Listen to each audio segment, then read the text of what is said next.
Tak warai ya dadi wong alim. Kempung malam piro? Malam 22. Selikur. 22 selikur. Piro? Yes. Yes. Anggap ae Lailatul Qadar ora usah darani ganjil. Sing darani ganjil ya sapa? Aneh-aneh. Lailatul Qadar ya mulai tanggal 1 Ramadan. Malah ulama sedarani mulai ruwah. Iso wis ke ruwah wingi. Wis bar. Wong kula sering tol Lailatul Qadar kadang mulut, kadang Dzulhijjah. Kula kan jenisnya on time. Kaya wong melarat, dene dhuwit pendak entuk THR. Nah wong marang pangeran ya sawal selo besar ya entuk napa? Lailatul Qadar. Mergo Lailatul Qadar iku malam diturunane Quran. Quran itu turun Ramadan tok apa tau Sawal ya? Sawal ya tau, Dzulhijjah tau. Dzulhijjah tau. Bolak-balik al-yauma akmaltu lakum turun to bulan apa? Dzulhijjah. Kowe mari amatir, itu angel terang. Sing darane Lailatul Qadar iku malam diturunne Quran. Quran turune iku piro? Ya macam-macam, Ramadan nggih bolak. Lah tapi ana kelas-kelas premium, ana kelas umum, kelas umum ya pokoke Ramadan. Sing ganjil dipilih salah sitok. Dadi iku pembatasan apa? Nah, Quran dhewe turun coba surat paling terkenal, ayat paling terkenal al-yauma akmaltu lakum turun tanggal piro? Tanggal 9 Arafah Dzulhijjah haji wada. Padahal ta'rif Lailatul Qadar apa unzila fihil Quran. Ya tapi ilmu ini mari debat biasa. Umume wong ora takoki wong Gus nuzul Quran tanggal piro 17. Lailatul Qadar tanggal 21. Ya jare nuzulul Quran yo pas Lailatul Qadar. Wong-wong lak muni bingung nang wong. Nah aku sira bingung. Lha kok ora tau mikir jajal. Nuzulul Quran sing resmi ning kitab-kitab tanggal piro? 17. Lailatul Qadar tanggal. Padahal Lailatul Qadar disifati apa? Malam turune. Doa. Nek ora tau bingung ngono. Wong ana kadang ngirim wong goblok. Wong kok ayeme ngono. Ora tau mikir. Aku men goblok-goblok. Dadi ana ilmu paradok barang ya tenang, ya santai. Padahal ya tak bedheki ya nuzul Quran tanggal piro sing resmi cara kitab-kitab 17 Ramadan. Lailatul Qadar sing resmi 21 nganti 29. Terus Lailatul Qadar iku wulan apa? Wulan diturunkannya Al-Qur'an. Berarti tanggal piro? Bocah dijak pinter ya kan inna anzalnahu fi lailatul qadar. Saya tak tahu. Nuzul Quran tanggal piro? 17. Lailatul Qadar. Seliko. Terus Lailatul Qadar ku malam diturunkannya Al-Qur'an turun tanggal 17. Berarti Lailatul Qadar tanggal ada dik. Ora tau iskal yo gumen mbek wong-wong. Ya kok penak wae. Mulai dadi wong alim loro, Kang ora usah mari iskal. Ngatuk ditung bodho penas. Pokoke nuzul Quran piro Kang 17. Lailatul Qadar selikur. Lha jare Lailatul Qadar bulan 7 Quran kok beda tanggale. Kan gak tau ge mikir. Alhamdulillah. Tanggalan. Lailatul Qadar tanggal piro? Saiki pinter. Tanggal piro, Mas? 17 berarti sekliwat. Jadi ilmu itu kabeh bingung no kan. Ya biasa bingung. Mulane yang bodoh barokah. Barokah. Barokah. Kula cara ora dipilih pangeran nggih milih dadi wong bodoh, tapi wong pangeran milih kula dadi wong pinter dadi tak syukuri wae. Tapi kadang kula iri wong bodoh ku iri. Modele penak urip ngono. Santai.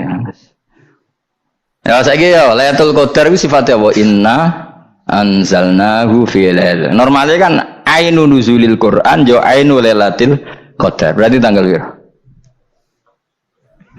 Dorawade lagi. Innalillahi wa inna ilaihi raji'un. Kita warai ilmu cara wong alim. Meskipun sampean boleh bantah siji yo kadang keterbatasan ilmu. Nomor loro hasud, bantah kan sebab macam-macam. Hasud. Nomor 3 bantah go kegiatan. Kayak wong kuliah nak agak kritis kan darani ra pinter. Jadi cocoklah ya kudu bantah. Engko khas-khasan cerdas apa? Nomor 4 bantahan itu sifatnya wong wedok. Menang kalah protes. Berarti kowe ora lanang berarti wedok, tukang protes itu wedok. Nomor 5 bantah itu berarti dia punya keiskalan tapi enggak bisa keluar dari keiskalan itu. Jadi problem Anda ditimpakan ke saya, itu ya ora sopan. Problem-problem dhewe kok ditimpakan ke saya. Begini terang no. Hukumnya Allah Ta'ala itu ada yang berstatus itu lugu. Lugu itu ya lugu ummi. Karena agama ini memang ummi. Ummi itu lugu. Sehingga agama ini tidak perlu diterangkan. Ketika Abu Hanifah, agama ini ketika datang, itu orang lugu. Lugu itu murni. Murni itu proporsional. Sehingga sifat ummi itu baik. Misalnya saya bilang gini, rungono awas kena keliru.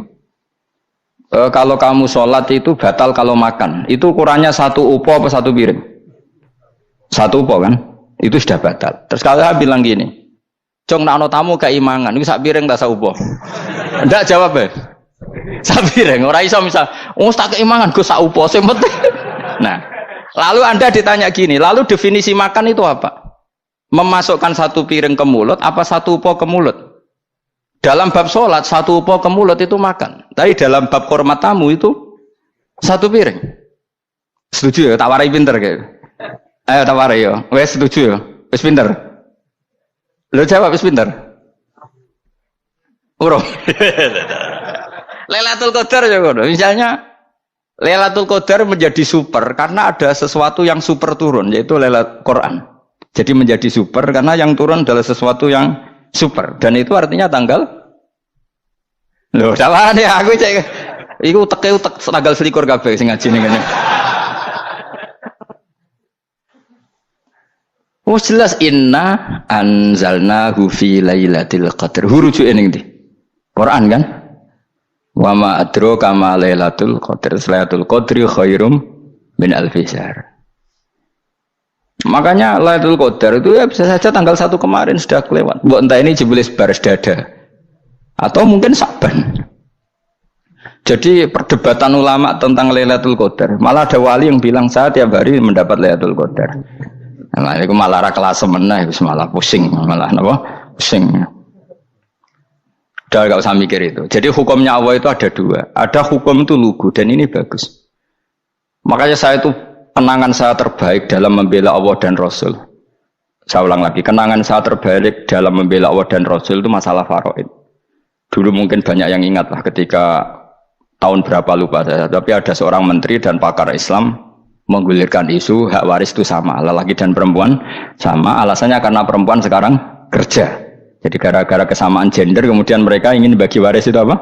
Sama lidzakari mislu hadzil unsayain itu ditentang.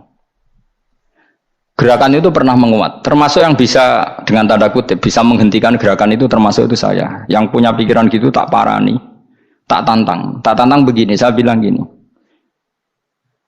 Anda ngomong ini itu karena pinter apa karena tren? Tak tanya, ya karena pinter. Saya ini kan orangnya keren, punya kepangkatan jos lah.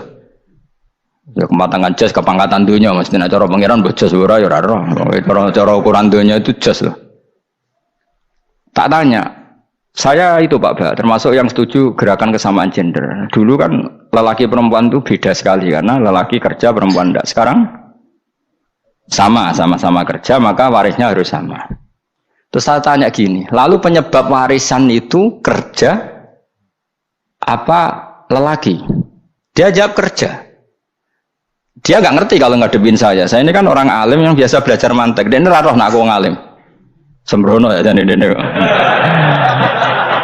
Ketika tak tanya gini, lalu misalnya saya punya anak, yang anak saya putri itu direktur BUMN atau direktur bank atau direktur PT besar. Kemudian anak lelaki saya idiot, goblok. Warisannya dikasihkan siapa? Kalau kerja adalah alasan dapat warisan, berarti anak saya perempuan itu yang dapat warisan dong. Anak saya lelaki kan idiot, nggak kerja. Lalu warisan itu berdasar prestasi apa empati? Kalau berdasar prestasi malah Anda ini aneh. Sudah kerja direktur BUMN hanya karena dia kerja, dia dapat warisan karena Anda bilang asbabul irsi adalah kerja. Kalau saya bilang karena empati, saya juga gak fair. Yang kerja juga butuh modal gak saya warisi, tapi yang idiot tak warisi karena warisan berdasar empati. Lalu Anda milih mana? Bingung deh. Sampai dia ikrar, saya belum pernah mendapat perlawanan seperti ini karena Anda ngomong sama orang-orang goblok kata saya. Terus saya bilang, saya ini ngaji Wahab khatam berkali-kali. Anda mungkin baca kitab Wahab itu hanya terjemah. Maka menurut Islam yang menjadi hak waris itu sebabnya zukurah wal unasah, kelelakian menjadi dapat 2 bagian, keperempuanan menjadi 1 bagian, dan itu Islam tidak mau urusan dengan prestasi maupun empati, mujarrodul zukurah dan mujarrodul unusah. Sehingga dengan seperti ini tuh Islam nggak ribet. Coba kalau kamu pakai ilatul hukmi, pakai cara berpikir logika, malah ruwet. Karena tadi kalau kesamaan gender itu karena perempuan kerja, lalu misalnya yang lelaki idiot misalnya atau pengangguran, warisan kamu kasihkan siapa? Kalau kerja itu menjadi alasan hukum, kamu kasihkan yang perempuan kan? Aneh enggak? Yang sudah kerja malah kamu kasih warisan yang nganggur? Enggak. Berarti berdasar prestasi atau berdasar empati. Kalau kamu dapat warisan idiot dulu dong, idiot dulu, goblok dulu, kecelakaan dulu, baru dapat warisan karena dapat empati. Yang sudah PNS enggak perlu dapat warisan karena sudah juga ruwet. Fikih seperti ini ruwet gak? Ruwet. Nah, kata Imam Haromen gurunya Ghazali, agama itu kadang dinuna dinul ajais. Kita ikut yang lugu saja. Allah bilang lelaki dapat 2 bagian dari perempuan, ya lelaki ya yang punya alat kelamin, penis. Perempuan yang punya farji, ya sudah gitu aja, gak usah ruwet-ruwet. Kenapa begitu? Ya sudah seperti itu. Nanti lama-lama gini kalau diterusin. Ada seorang dokter fikih perempuan. Dia menguasai fikih sholat. Ruhin lanang tapi gak nguasai fikih sholat. Rohnya mau pesolatan misalnya. Lalu yang jadi imam siapa kalau berdasar prestasi? Perempuan dong, karena dia doktoral fikih sholat. Dia nguasai aneh-anehnya sholat. Goro ibu masaili sholat dia nguasai. Sementara Ruhin takoi sholat itu apa? Pokoknya ini gugus ngadeg terus lugu. Terus ngadeg balik. Apa? Ada mulan. Nak salam ngalerin. Dia tahunya hanya itu dok. Lalu kalau nuruti imam sholat adalah yang terpandai dalam fikih sholat, tentu yang imami perempuan. Tapi agama ini tidak seperti itu. Pokoknya wong lanang imami, wong beda. Jadi makanya kata Imam Haromen, dinuna dinul ajais. Sampai Said Muhammad itu sering ngutip beliau gini kan, Allahumma imanan ka imanil ajais. Ya Allah, semoga iman saya menerima konsep engkau itu ka imanil ajais. Imannya wong wedok-wedok sing lugu. Ajus itu perempuan lugu yang sudah sepuh. Jadi misalnya ngukur anak seneng ya anak kono gedang goreng, ngekei duit, ya lugu saja. Itu bagus. Daripada kamu pakai argumentasi, karena argumentasi ini sebetulnya kelihatan cerdas, tapi ada kebodohan masif. Karena tadi, kalau hak waris kita otak-atik dengan prestasi, maka yang pro empati akan protes. Paham ya? Masa yang sudah kerja dikasih banyak, yang idiot enggak? Tapi kalau berdasar empati juga aneh. Masa dapat warisan harus goblok dulu, harus kecelakaan dulu. Maka Rasulullah pernah ngendikan ketika ditanya, lalu warisan untuk siapa ya Rasulullah? Nabi jawabnya lucu. Fali aula rojulin dzakarin. Jadi Nabi sempat ngendikan kata rojul. Kemudian direvisi dzakarin. Fali aula rojulin dzakarin. Semua ulama ngendikan dzakarin di sini adalah badal. Nabi ngendikan rojulin. Kemudian Nabi ingat kalau rojul itu identik dengan lelaki dewasa. Apa? Kemudian Nabi mengulang lagi dzakarin. Tidak harus dewasa, yang penting lelaki. Jadi meskipun baru lahir, kalau dalam keadaan baru lahir namanya apa? Kan dakarin kan? Belum bisa dikatakan rojul. Paham ya? Nabi ngulang 2 kali. Fali aula rojulin dakarin. Ini penting saya utarakan supaya clear. Jadi agama itu gak usah diotak-atik. Ya itu tadi misalnya imam sholat itu lelaki. Ya sudah lelaki. Lelaki itu apa? Yang punya alat kelamin lelaki. Jangan dibalik ini. Yang dikatakan lelaki itu orang kuat. Jika meskipun perempuan kalau kuat, misalnya perempuan anggota poluan, lelakinya cemen, idiot, maka imamnya perempuan gitu. Karena makna lelaki adalah kuat. Ini keruwetan. Jadi agama itu tidak seperti itu.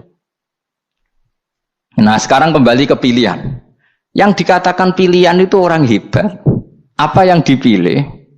Apa berdasar definisi? Apa berdasar kehendak yang milih?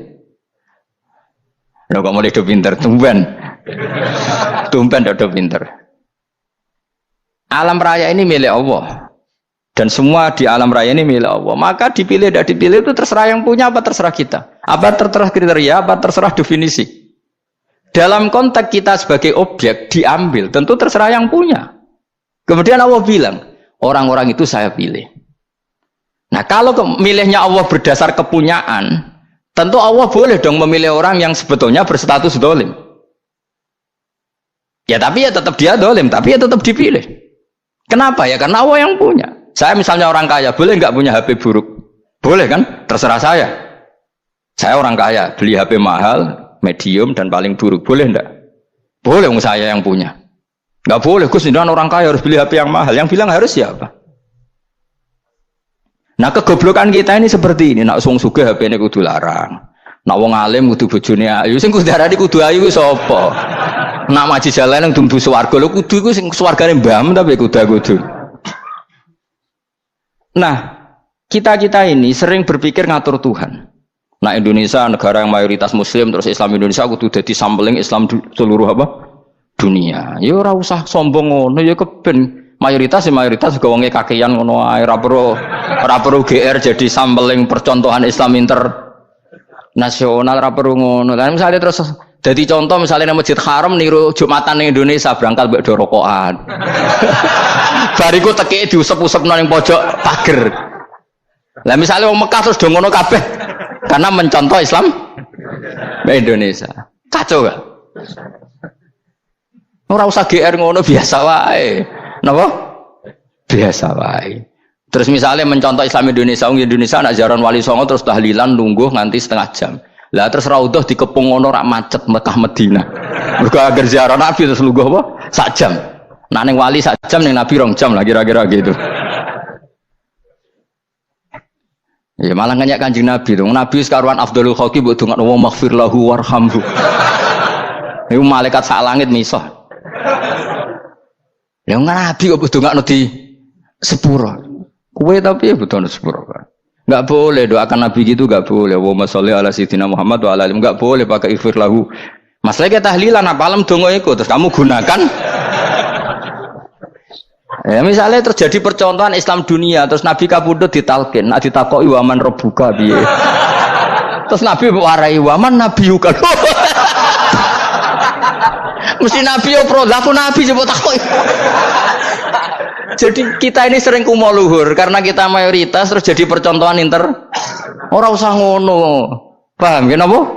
Ndak usah ngono, mayoritas ya mayoritas sae, tapi ora usah GR jadi apa? Percontohan internasional. Mungkin kalau masalah Islam damai ya bagus. Tapi itu kan tidak hanya Indonesia. Di mana-mana yang Islam damai juga banyak dan yang tukaran juga banyak. Toh yang tukaran nggak pernah maklumatkan diri ini percontohan janda. Ya biasa saja. Saya ulang lagi ya. Maka menurut saya nggak akan benar pendapat Khawarij atau pendapat Islam yang keras bahwa orang dosa besar itu keluar dari Islam. Karena ketika Allah mengatakan kemudian aku pilihkan kitab ini tak kasihkan orang-orang yang saya pilih, itu diantara yang pertama adalah meskipun mereka sebagian tetap zalim. Artinya tetap zalim itu tidak menjadi dia keluar dari status Islam. Paham ya? Sekarang saya tanya, yang dikatakan warga Indonesia itu siapa? Ya siapapun yang bergeografis di Indonesia, lahir sebagai akte Indonesia, ya orang Indonesia. Kemudian ada yang penjahat, ada yang maling, kita penjara. Apa dia keluar dari kebangsaan Indonesia? Enggak kan? Sama ketika orang Islam menjadi zina dan fase koruptor, keluar dari Islam enggak? Enggak. Karena Allah tetap bilang faminhum. Apa? Faminhum. Jelas ya? Wes kayak gak ngarah Khawarij. Kenapa? Kalau Khawarij cara berpikir itu ekstrim. Setiap dosa besar itu mengeluarkan orang dari status Islam. Oh, itu bahaya sekali. Karena nanti kalau itu iya, kita akan kehilangan banyak orang nopo Islam. Makanya Nabi nanti ngendikan, saya berharap yang nanti masuk surga dari umatku itu separuh, 2/3. Itu kata ulama-ulama. Kalau kita pakai mazhab Khawarij, orang Islam itu tidak sampai 1/3. Karena banyak yang keluar dari Islam. Duwe keris gak Islam, duwe akeh ra Islam, nglakoni jimat gak Islam, nyekel patok gak Islam, dosa gede gak Islam, korupsi gak Islam. Terlalu banyak yang kita usir dari Islam. Lalu kita ngusir atas nama apa? Coba. Kalau atas nama Tuhan, kamu tidak Tuhan. Atas nama wakil Tuhan, Tuhan tidak pernah mewakilkan ke Anda. Orang-orang mandate.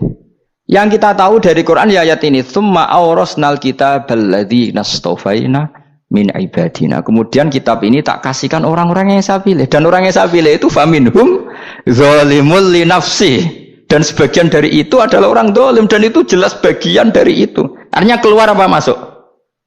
Keluar apa masuk? Masuk. Meskipun ya yang zalim tetap berstatus zalim, kayak warga Indonesia ini semua warga Indonesia.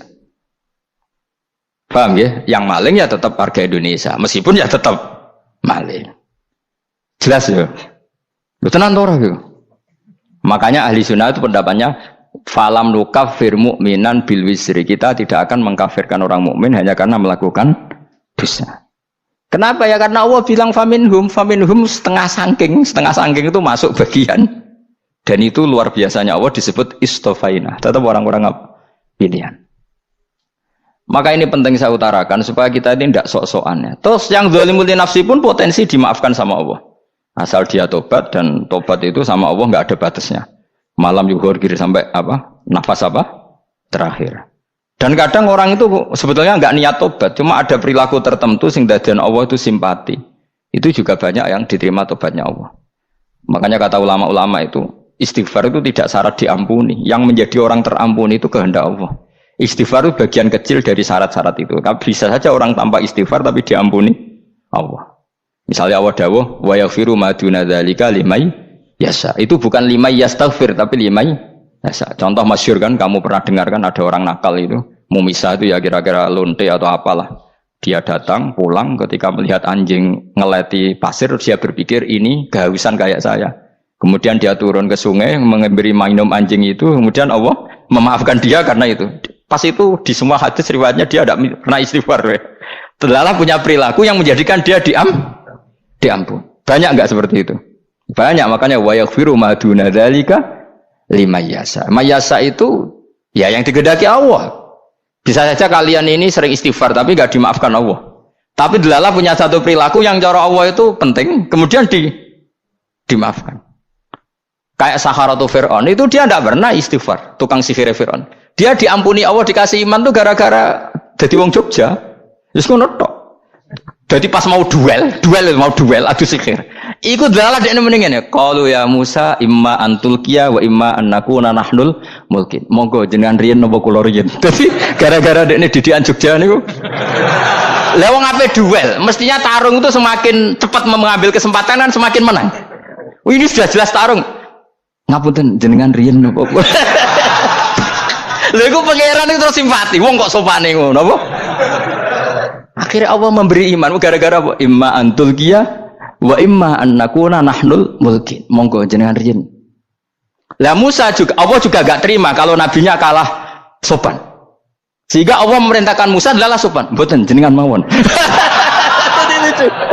Jadi Nabi Musa qala bal alqu. Jadi Nabi Musa enggak jenengan riyen mawon. Jadi coba itu kan unik. Dia tidak ingin diampuni Allah, tapi adalah dia sebenarnya satu perilaku yang menjadikan Allah itu simpati, yaitu kesopanan dia dengan Nabi Musa. Imma antulqiya wa imma annakuna nahnul.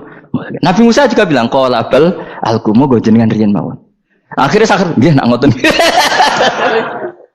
Makanya Firaun tuh mangkelnya bukan main. Ketika pertunjukan itu akhirnya kan Saharatu Firaun kan kalah. Setelah kalah langsung iman. Maka kata Firaun, ini jelas Musa itu guru kamu. Cuma pura-pura saja kamu pro saya.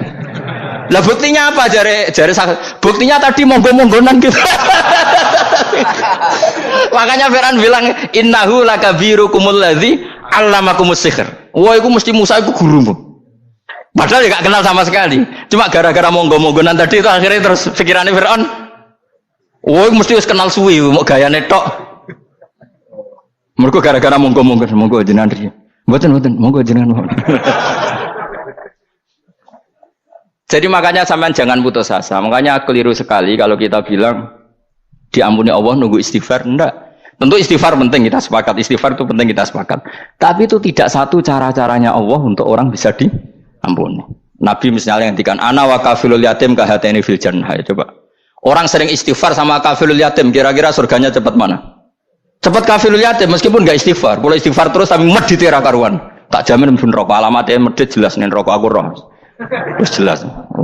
Al-bakhil itu koribun minan nar, jelas alamatnya deket-deket situ lah, paham ya? Wes jelas as-sakhi koribun minallah, koribun minan nas, baidun minan nar. Nah al-bakhil baidun minallah, baidun minal jannah, koribun minan nar. Jadi yang medit itu ya deket-deket situ alamatnya sudah jelas deket-deket neraka. Ana wa kafilul yatim kahateni fil. Berapa? Apa semua yang dimaafkan Allah Nabi nyebut syaratnya istighfar? Kebanyakan malah enggak. Orang alim misalnya. Makanya orang alim kalau jarang istighfar kamu enggak usah iri. Orang alim tuh mulang tok. Itu langit bumi mintakan ampun. Wa innal alima la astaghfiru lahu man fis samawati wa man fil ard hatta khitan fil bahr. Orang alim itu otomatis dimintakan maaf oleh langit dan bumi sampai iwak ning laut. Mengapa jendur Gus Pak jangan istighfar. Aku sing istighfar iki akeh sembrono. Langit bumi no. Mulane kula nu jarang istighfar bukan karena saya sombong, memanfaatkan istighfar mereka no. Dan saya yakin itu lebih mandi timbang istighfar saya. Mon koman fis samawati nglebokno Jibril, Mikail. Orang-orang keren no, makhluk-makhluk no, keren. Saya baru cari hadis yang wa innal muta'allim sing ijek belajar tapi belum ketemu. Nanti kalau ketemu tak kasih tahu apa? Karena hadisnya yang saya baca masih wa innal alim apa? Orang alim jadi agak ketat. Nah, nanti kalau sudah ketemu wa innal muta'allima. Nanti dicari. Tapi pasti palsu kalau ada itu. Karena semua teksnya itu apa? Alim. Atau ya kamu alim dibanding yang di bawahnya ya semoga itu masuk apa? Jadi dibanding orang Papua kan harus alim. Saya ulang lagi ya, ini penting sekali. Jadi latihlah jangan punya gerakan takfiri orang lain dianggap kafir, orang lain dianggap kafir karena Allah tidak pernah mengusir hambanya. Meskipun apapun salah najiyah kata Allah tetap faminhum. Apa? Faminhum. Hum itu rujuknya ke yang depan. Jadi termasuk orang-orang yang saya pilih adalah faminhum zalimul li nafsi, tetap dia di arena itu. Nisbatnya Islam ya tetap di area Islam itu. Meskipun yang ya kayak warga Indonesia coba. Warga Indonesia itu siapa yang terlahir di Indonesia dan berKTP berkartu keluarga Indonesia sudah. Nanti tentu yang bajingan tetap bajingan, yang koruptor tetap koruptor. Tapi menjadi warga Indonesia terus keluar dari warga Indonesia. Tetap warga Indonesia. Kira-kira seperti itulah analoginya. Tetap istofaina tapi tetap berstatus faminhum dalim. Tapi rujuknya kan tetap faminhum iku setengah saking alladzinas tofaina. Mulane ngaji sing tenanan, kowe ora usah anut khawarit. Khawarit ku apa ngamukan. Sithik-sithik wong liya salah iku apa-apanan. Lho saya juga mangkel be wong dolim. Semua orang soleh mangkel be wong dolim, tapi ya dihukum saja. Misalnya dalam Islam ada qisas, ada ada haddul qadzaf, haddus sarika. Ya hukuman saja, tapi hukuman itu tidak bisa menghilangkan status. Ya sama seperti manusia tetap manusia, meskipun apapun dia ya manusia. Ya tadi misalnya manusia itu siapa? Ya manusia itu ya manusia. Terus kamu bikin orang yang standar ideal manusia adalah yang berperilaku baik, yang enggak pernah salah. Kemudian kalau Zaid itu maling berarti tidak manusia. Terus barangnya apa? Ketek. Tidak bisa, makanya kembali lagi dinul aja. Kamu bikin definisi manusia itu tidak usah seangkuh itu. Manusia seperti ini manusia ya sudah, maling ya manusia, orang soleh ya manusia, orang sedengan ya manusia. Lelaki itu apa? Yang punya alat kelamin penis itu lelaki, titik sudah. Sehingga nanti warisannya ya dia lelaki. Sholatnya dia bergaya. Kamu tidak usah bilang gini, lelaki adalah yang cakap memimpin, yang maco, yang kuat. Jika kalau tidak seperti itu namanya perempuan. Terus kamu membolehkan yang seperti ini jadi makmumnya perempuan, imamnya perempuan sing maco. Kacau enggak kalau agama nuruti logika-logika itu? Enggak, jawab aja. Kacau. Lalu lucunya sekarang banyak kecerdasan yang mengarah ke sana. Makanya agama ini jadi kacau karena sudah ada dinul ajais. Agama ini agama ummi. Ya agama ini agama ummi. Kata Allah huwallazi ba'atsa fil ummiyin. Ummiyin itu lugu-lugu itu polos. Jadi kalau orang polos misalnya gini, ini apa? Kira-kira kalau jawab orang polos ini, jam. Bagus kan jawab jam. Jam untuk apa? Penunjuk waktu ya sudah seperti itu. Tapi kalau orang engkek, ini itu apa jam? Itu barang murahan. Bulat kan oleh jawab. Ono numpak mobil carry itu apa? Itu black melaku. Yang mobil itu Alphard. Jadi kacau. Enggak boleh agama dibawa ke sana. Apa? Agama di sana dibawa ke sana. Nah itu madzhabnya ahli sunnah apa? Wal jamaah. Ketika Rasulullah ngendikan la yu'minu ahadukum hatta yuhibba li akhi, ora kok diarti ini ora iman. Jika yang menyala itu tidak iman, tidak seperti itu cara mengartikan ahli sunnah wal jamaah. Karena status itu tidak pernah hilang. Yang hilang hanya kesempurnaannya. Paham ya? Kesempurnaan kita jani manusia hilang karena kita maling, karena jadi koruptor. Tapi tetap kita manusia. Kesempurnaan kita sebagai orang mukmin hilang kalau kita fasik. Tapi kita tetap mukmin. Paham ya? Makanya setiap hadis gitu kata ahli sunnah la yu'minu imanan kamilan. Wis dong ya? Dong? Ya terus alhamdulillah subhanallah. Ya udah alim semalam rolikur. Malam Lailatul. Aku kadang yang melok goblok aduh.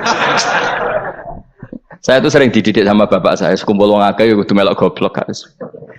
Makanya bapak itu kalau ada orang pidato, bapak kan juga nggak suka pidato juga, tapi ya kerso kadang-kadang, saya pun kadang-kadang kerso. Asal sing utus pernah guru, pernah sepuh kadang kerso. Nah, bapak nak bahas pengajian ngomongin balik dari bapak, malah bingung, ngomong apa wae. Coba kita dengan PD-nya bilang Lailatul Qadar itu 21 sampai berapa? 29. Lailatul Qadar. Warna iki malam Lailatul Qadar. Lalu Lailatul Qadar keren tuh karena apa coba? Karena nuzulul Quran. Lalu nuzulul Quran tanggal 17. Lalu Lailatul Qadar tanggal berapa? Oh, ada nih. Alhamdulillah. Tapi ini jangan jadi keiskalan yang masif itu sudah difitnah. Coro Gus Bak, ya coro Gus Bak, coro Quran ngawur gitu. Sembrono. Memang aku tidak pendapat tentang Quran, dan ayatnya seperti itu.